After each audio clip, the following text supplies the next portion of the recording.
अहिले चाहिँ खास गरी 7 गतेभित्र चाहिँ मोनिटरी पोलिसी ल्याउने हाम्रो प्राय चलन थियो। 2079 मा एउटा खालको सुझाव पनि दिएका थिए पूर्व गभर्नरहरू लगायतले, तर आउन ढिलो भयो। यो अवस्थालाई कसरी हेर्नुभएको छ यहाँले? नियमित समयमा आउनु पर्थ्यो, आएन।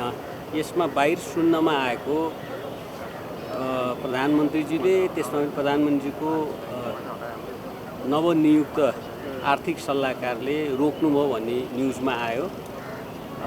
त्यसो नहोस्। खास गरी नियामक निकाय राष्ट्र बैङ्कले सबै विज्ञहरू, सरकारवाला सरकारसँग पनि परामर्श गरेर वित्तीय नीतिलाई समर्थन गर्ने गरी ल्याउने हो मोनेटरी पोलिसी भनेको, मौद्रिक नीति भनेको। तर चाहिँ सरकारले डिक्टेट गर्ने विषय होइन। सुन्नमा आएको जस्तो नहोस्, छिटै समयमै आओस्। किनभने अहिले समयमै बजेट आएको छ, समयमै बजेट पास भएको छ र त्योसँग मिल्ने मौद्रिक नीति पनि आउँछ भन्ने मेरो विश्वास पनि हो। विगतमा म आफू अर्थमन्त्री हुँदा गभर्नरसँग बजेट निर्माणकै क्रममा पनि पर्याप्त हामी वित्तीय नीतिको बारेमा छलफल गरेका छौँ। वित्तीय नीति र मौद्रिक नीति एकअर्काका पूरक हुन्। त्यही रूपले आउनुपर्छ, समयमै आउनुपर्छ। खास गरी निजी क्षेत्रले अहिले अलिकति सङ्कुचनको महसुस गरिरहेछ, केही कडाइको महसुस गरिरहेछ। त्यसलाई लचकता गर्नुपर्छ। घर जग्गा कारोबारमा, सेयर कारोबारमा रहेका क्यापिङहरू, अप्ठ्याराहरूलाई फुकाउनुपर्छ। त्यसै गरी लगानी योग्य पुँजी पर्याप्त छ, बैङ्कहरूमा थुप्रेर बसिरहेछ। त्यसलाई चलायमान बनाउनलाई मौद्रिक नीतिले सघाउ पुर्याउनु होइन। हस्तक्षेपको विषय तपाईँले भन्नुहुन्छ, तर बाहिर चाहिँ बढी नै हस्तक्षेप भयो त्यो देखिन्छ भने थियो। त्यो एउटा कुरा के पुष्टि पनि भएन। आज बजेट मोनिटरी पोलिसी नआउ त्यो पनि देखियो। यहाँलाई यो विषयमा के धारणा आएको? हस्तक्षेप गर्नु हुँदैन, डिक्टेट गर्ने खालको हुनु हुँदैन। समन्वय अवश्य गर्नुपर्छ। राष्ट्र बैङ्कले सरकारसँग, सरकारको नीतिसँग मिलाएरै लाने हो। मौद्रिक नीति अलग्गै भन्ने हुँदैन। वित्तीय नीतिसँगै सामञ्जस्य मिलाउनुपर्छ। त्यसको अर्थ उसको स्वायत्तता, उसको विज्ञतामा हस्तक्षेप गर्ने विषय। हाम्रो सामान्य प्रोसेसलाई त यसले त एउटा खालको च्यालेन्ज गर्यो, एउटा नराम्रो नजिर चाहिँ बस्ने भयो होइन? बाहिर आएको जानकारीले त्यसो देखाउँछ। राष्ट्र बैङ्कले स्वतन्त्र ढङ्गले निजी क्षेत्रका चासोहरूलाई सम्बोधन गरोस्, सरकारले लिएको वित्तीय नीतिलाई समर्थन गर्ने ढङ्गले आओस्। यसमा कुनै स्वार्थ समूह हाबी नहोस्, त्यो मेरो शुभेच्छा रहेको छ राष्ट्र बैङ्कलाई। व्यवसायीले चाहिँ एउटा खालको अफिसर खोजिरहेको बेलासम्म यो हुनु ढिला सुस्ती हुनुले अझै उहाँलाई गाह्रो पर्ने देखिन्छ। यसलाई लिएर यहाँहरूको धारणा के छ? समयमै ल्याउनु पर्थ्यो, समयमै घोषणा गर्नु पर्थ्यो, मौद्रिक नीति सार्वजनिक गर्नु पर्थ्यो। त्यसले राष्ट्र बैङ्कलाई अप्ठ्यारो पार्छ।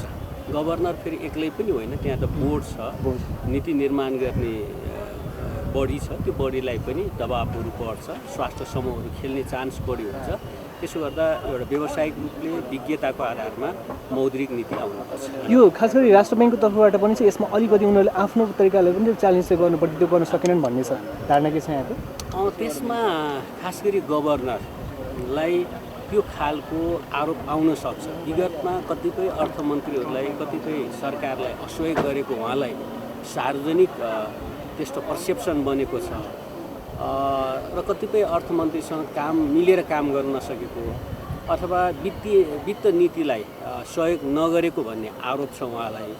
यद्यपि त्यसो सबै त सत्य नहोला, तर अहिले फेरि आफूसँग वैचारिक रूपले निकटता भएको प्रधानमन्त्री या अर्थमन्त्री आउँदाखेरि सबै हस्तक्षेप गर्ने खालको भयो भने एउटा स्वायत्त खालको राष्ट्र बैङ्क भूमिका हुँदैन, स्वायत्त खालको वित्त नीति एउटा रहँदैन। त्यसो स्वार्थ समूहहरू खेल्ने बढी सम्भावना हुन्छ। त्यसतर्फ राष्ट्र बैङ्कले ध्यान दिनुपर्छ, बढी जसो गभर्नरले। किनभने कुनै न कुनै रूपले हामी खुल्ला समाज हो, लोकतान्त्रिक समाज हो, कहीँ न कहीँ आफ्ना आस्थाहरू हुन्छ। तर जब जिम्मेवारीमा कुर्सीमा बसिसकेपछि, एउटा नियामक निकायको कुर्सीमा बसिसकेपछि एउटा स्वतन्त्र रेफ्री, प्रोफेसनल रेफ्रीको भूमिकामा बस्नु। योभन्दा अगाडि खास गरी यहाँहरूसँग अर्थ मन्त्रालयसँग उहाँको चाहिँ कन्ट्राडिक्सन छ भन्ने आरोप लाग्यो। यसले थप अर्को प्रश्न पनि उहाँमाथि खडा हुने भयो होइन, गभर्नरमाथि चाहिँ? अब अहिले नै प्रश्न गर्न हतार अथवा प्रश्न उठाउन हतार हुन्छ।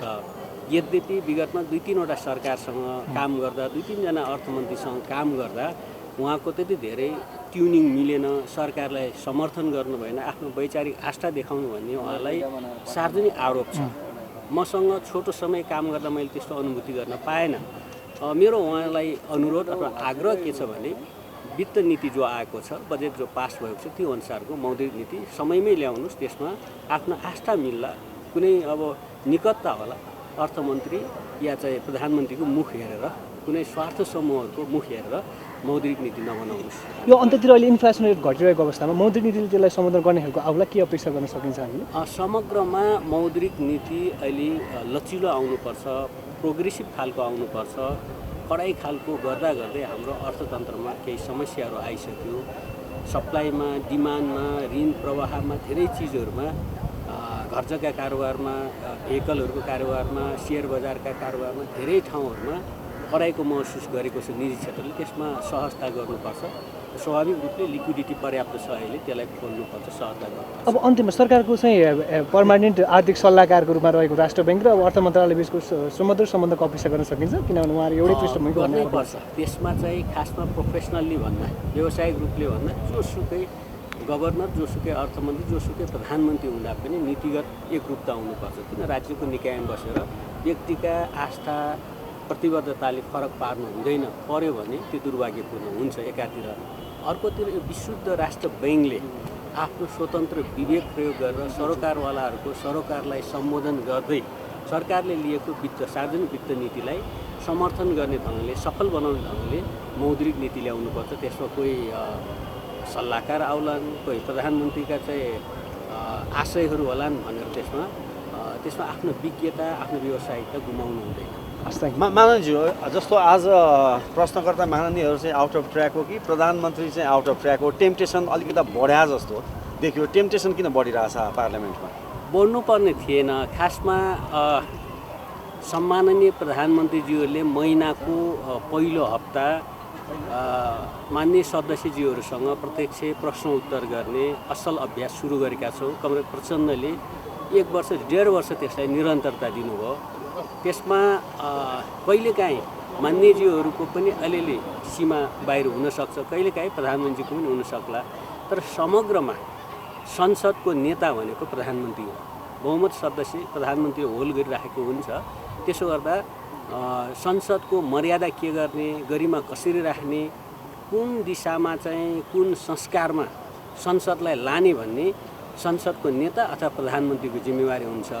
कहिलेकाहीँ हाउस अलिअलि दायाँ बायाँ जान पनि सक्छ। त्यस्तो अवस्थामा पनि प्रधानमन्त्रीले हाउसलाई संयमित रहन, मान्यज्यूहरूलाई धैर्यतापूर्वक एउटा निश्चित संस्कारमा रहन उहाँले चाहिँ एउटा वातावरण बनाउने हो। आज सम्मानित प्रधानमन्त्रीसँग त्यसै चाहिँ अब्जेक्सन गर्न त त्यति राम्रो मानिँदैन। मलाई नै सायद सोझ्याएर प्रश्न गर्न खोज्नुभयो होला। मैले अब्जेक्सन गरेँ। अलि बाध्यात्मक अवस्था जस्तो हो। किन भन्दा आज हो प्रधानमन्त्रीले समसामयिक विषयमा जवाफ दिन पाउनुहुन्छ। संसदमा डेडिकेटेड ट्रङ्क लाइनको बारेमा उठाएको थियो, शून्य समयमा अरू विषय पनि उठाएको, त्यसमा रेस्पोन्स गर्न पाइन्छ।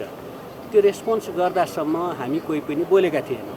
त्यसभन्दा उता गएर 1.5 वर्ष पहिले उठेका विषयमा पनि आफ्नो पार्टीको कार्यकर्तालाई हकार पकार गरे जस्तै गर्न लागेपछि त्यो मर्यादा भएन भनेर प्रधानमन्त्रीले मर्यादा, हाउसको मर्यादा सम्झाएको मात्रै हो। त्यो कुरा सही थियो भन्ने कुरा कसरी पुष्टि हुन्छ भने सामान्य सभामुखले विषयमा आउनुहोस् भनेर रुलिङ गर्नुभयो हुनाले ठिकै कुरा उठेछ हाउसमा।